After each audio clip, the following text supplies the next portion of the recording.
minasyaitonirrajim. Bismillahirrahmanirrahim. Assalamualaikum warahmatullahi wabarakatuh. Okey, hari ini saya live di TikTok. Okey, kita nak buat pengiraan faraid. Okey, kita buat pengiraan yang sangat-sangat mudah saja. Okey, katakanlah dia ada seorang lelaki meninggal.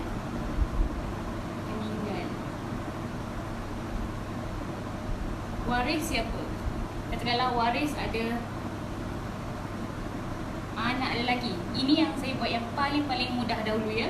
Kita buat pengiraan mudah dan kemudian insya-Allah kalau ada rezeki kita buat pengiraan yang susah sikit. Okey. Katakanlah ada seorang anak lelaki. Satu je anak lelaki. Jadi faraid dia. Faraid macam mana? Kita buat macam ni. Paling mudah. Waris anak lelaki satu orang. Maka anak lelaki ni akan dapat 1/1. Ini adalah yang paling simple dan paling mudah. Okey. Ada juga yang bertanya, cuba buat pengiraan kalau anak perempuan pula, yang seorang-seorang je, anak perempuan. Ada juga yang nanya macam tu. Kita tukar. Okey, kat sini.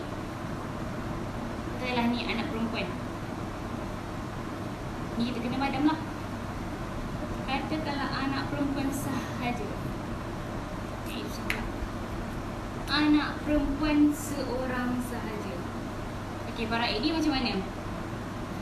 Kalau anak perempuan, dia satu-satunya anak perempuan dalam surah An-Nisa ayat yang ke-11.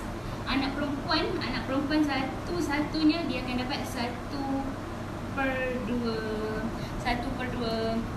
Maknanya 1/2 yang lebih tu, kalau contohnya dia tiada waris-waris yang lain, waris-waris tak ada anak lelaki, tak ada bapa, tak ada ibu, tak ada suami ataupun isteri, tak ada bapa saudara dan tiada waris-waris yang lain, maka yang terakhir adalah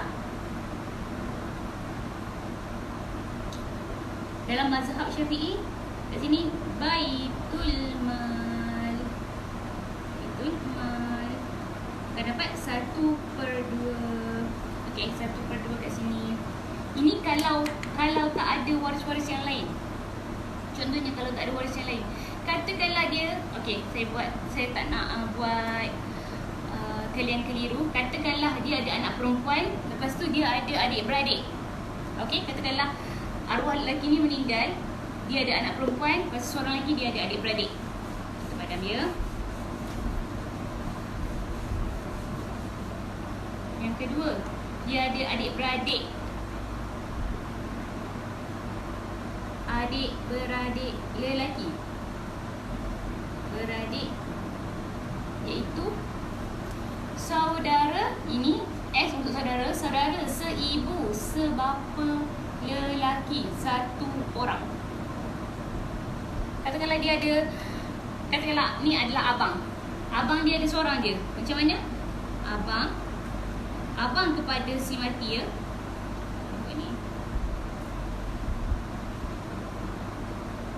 Ini adalah abang kepada lelaki ini, abang kepada si mati, bukan abang kepada anak perempuan ni. Maknanya abang ni adalah bapa saudara kepada anak perempuan ni. Maka abangnya akan dapat asobah.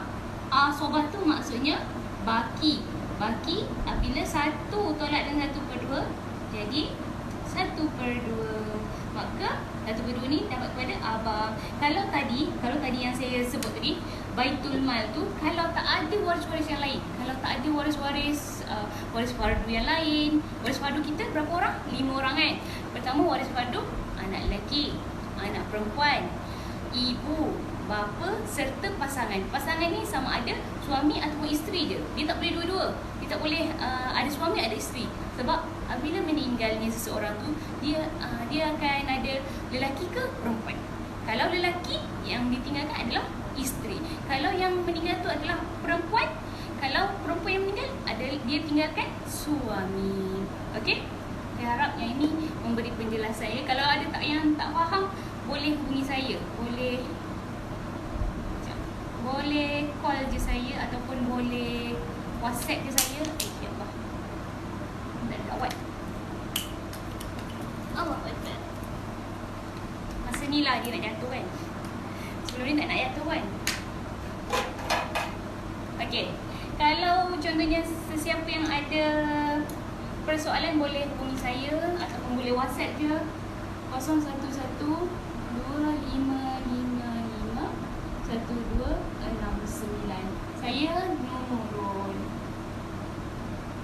Okey, kita buat contoh lain pula. Contoh perempuan pula yang meninggal. Boleh kan? Sikit.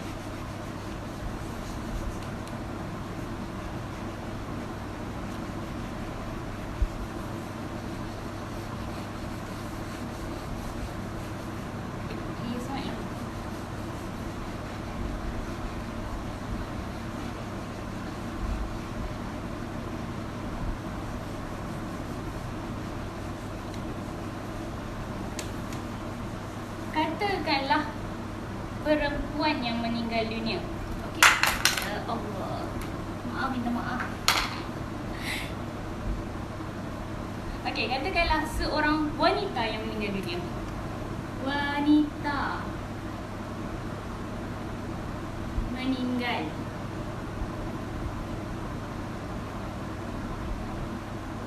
Waris dia siapa? Katakanlah waris dia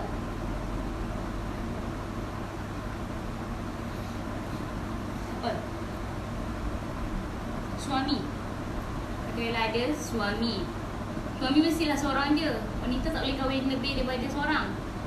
Suami seorang. Anak perempuan.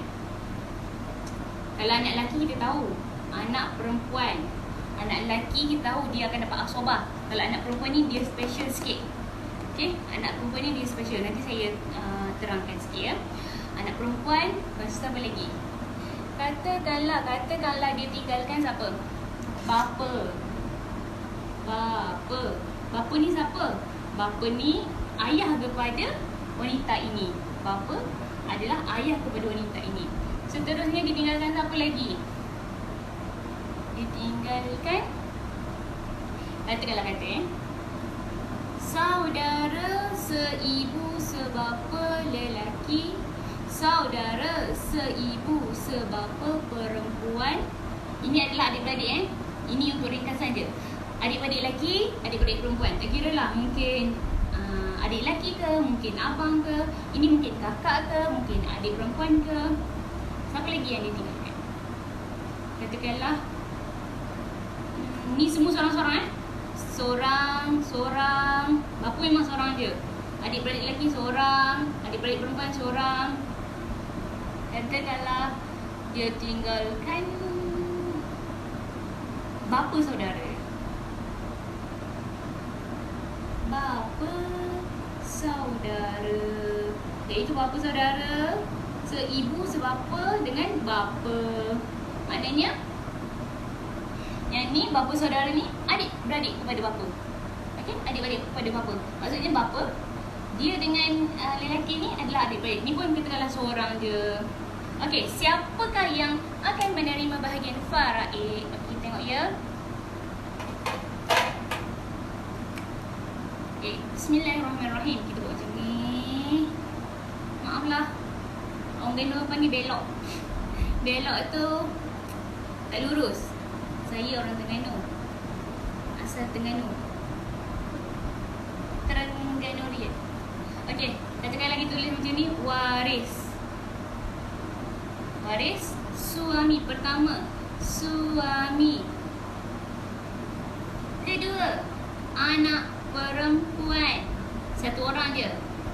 Seterusnya, bapa.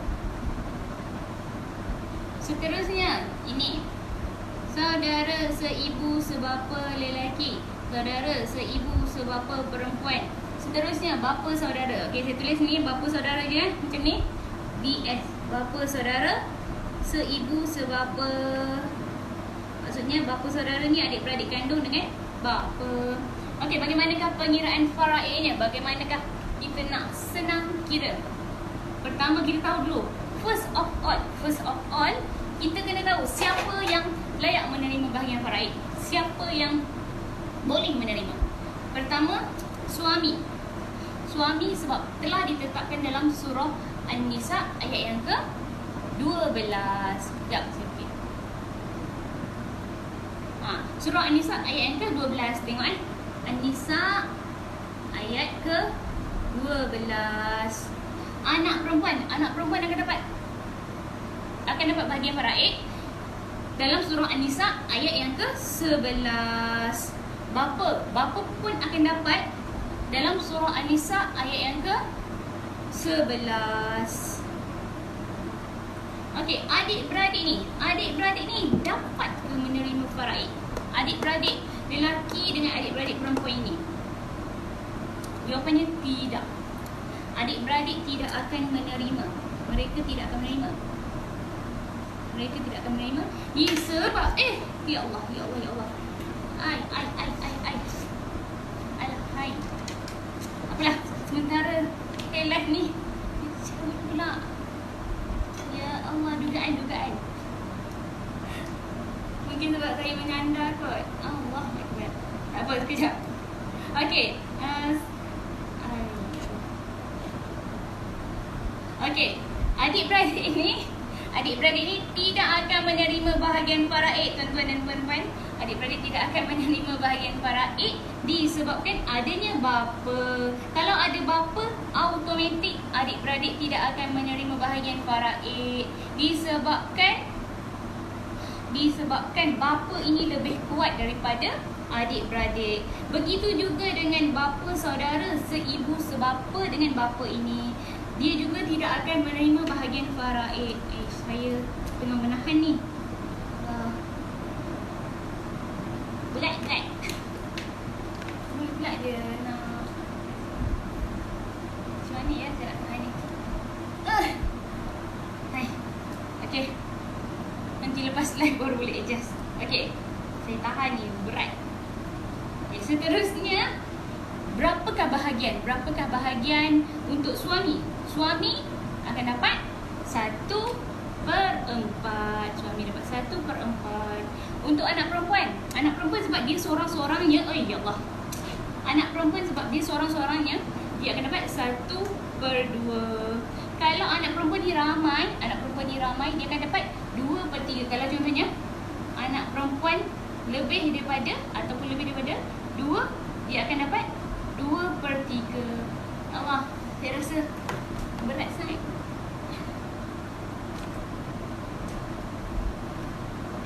Kena live sekejap je lah hari ni. Kena baiki dulu. Okey. Seterusnya, anak perempuan akan dapat 1/2. Bapa ini dia akan dapat 1/6 campur dengan asabah. Tapi untuk memudahkan, kalau saya suka memudahkan kerja saya akan buat kat sini asabah. Sepatutnya kita kena tulis 1/6 campur asabah. Sepatutnya kita tulis macam ni. Tapi kalau saya nak mudah untuk explain pada klien saya akan buat asabah saja. Saya akan tulis asabah saja kat sini. Okey, bagaimanakah kita nak buat pengiraan ini? 1/4 dengan 1/2. Kita boleh darabkan yang bawah ni dengan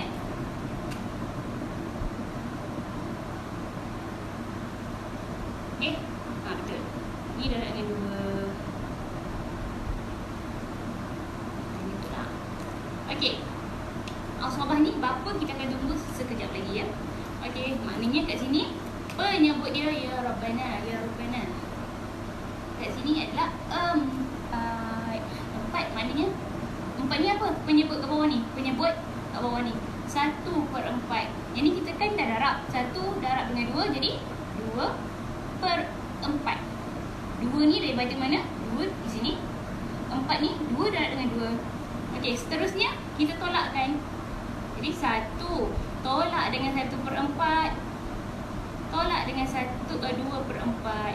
Jadi bapa akan dapat 1/4. Ni kosong. Untuk adik-beradik lelaki dengan adik-beradik perempuan kosong. Kosong dengan bapa saudara kosong. Maka inilah jawapan untuk faraid, ya Allah. Untuk faraid ini, okey. Saya harap dalam pengiraan ini memudahkan untuk tuan-tuan faham. Ini salah satu pengiraan yang mudah saja. Boleh tak saya letak bawah? Sebab berat.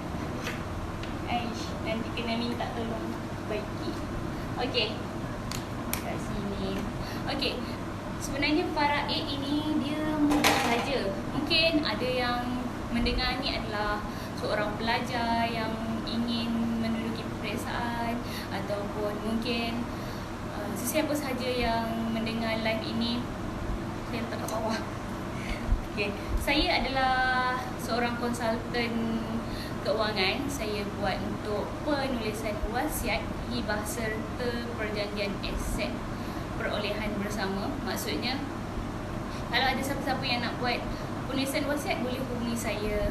Saya ada di area Selangor, tapi saya selalu juga berulang alik balik ke Terengganu sebab kampung saya di Terengganu, di Pulau Duyung. Pulau Duyung yang sebelah Masjid Kristen tu.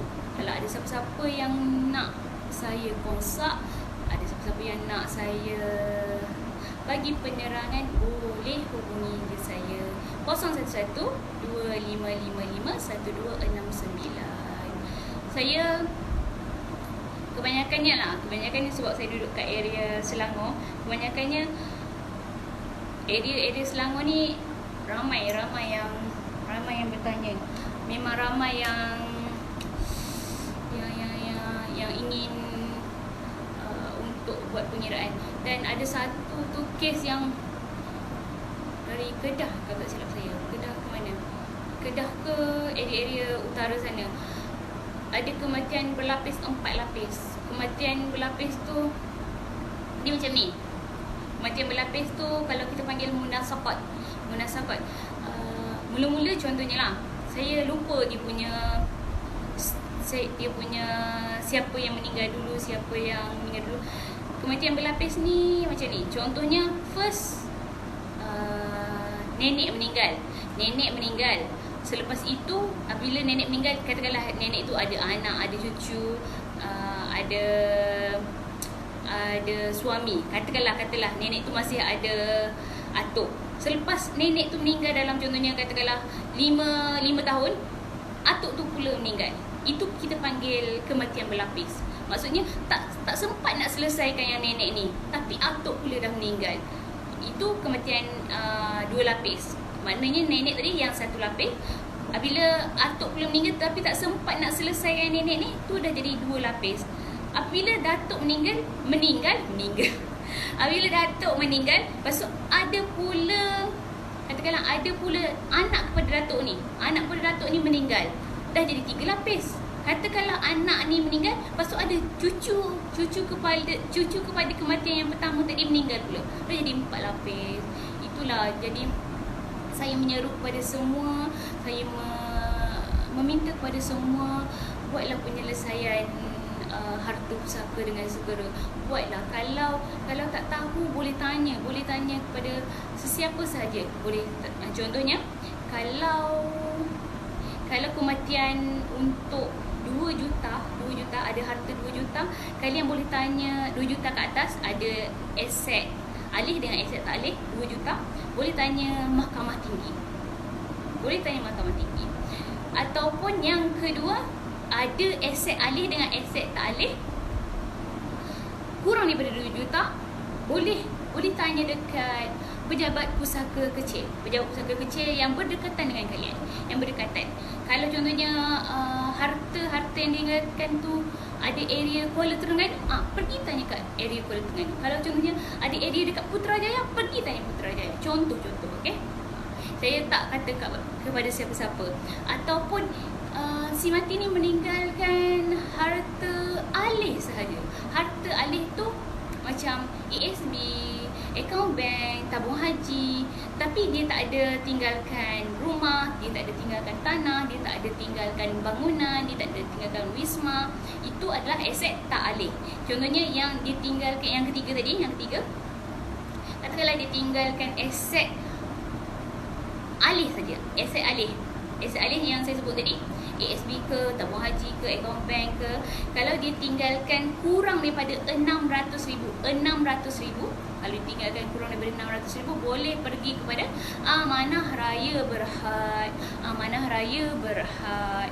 Okey, tetapi andai kata ahli-ahli waris ni sibuk, Syazwani, kita orang sangat sibuk. Nama saya Nurul Syazwani, jadi saya panggil Syazwani. Syazwani, kita orang sangat sibuk, tak sempat nak berjumpa, tak sempat nak bermeeting, tak sempat nak uruskan. Tapi kita orang ada allocation, kita orang ada peruntukan untuk selesaikan masalah ini. Kita orang dah kumpul duit sama-sama, kita orang memang nak selesaikan masalah arwah mak ataupun ayah ataupun siapa-siapa saja ni. Kita orang ada dan kita orang nak orang lain yang selesaikan. Kalian boleh bertanya kepada saya bekerja di As-Salihin Trustee Berhad. HQ kita di Kelana Jaya. Kita boleh jumpa dekat HQ. Kita boleh berjumpa dengan HOD. Kita boleh berjumpa dengan pegawai-pegawai yang lebih senior, lebih-lebih pegawai-pegawai yang lebih berpengalaman. Kalau contohnya tak nak jumpa dengan saya, tak adalah. Kalau nak jumpa saya pun boleh je. Saya orang biasa-biasa je. Okey. Kalau kalian memerlukan bantuan dan pertolongan, boleh berjumpa di HQ Kelana Jaya. InsyaAllah kita boleh set appointment. Okey, saya rasa untuk hari ini setakat ini dahulu. Saya Nurul Syazwani binti Rosmawi memohon maaf sekiranya ada yang terkasar bahasa, terlebih kata ataupun yang mengguris kata-kata. Saya mohon ampun dari hujung kaki hingga hujung rambut. Okay, Assalamualaikum warahmatullahi wabarakatuh.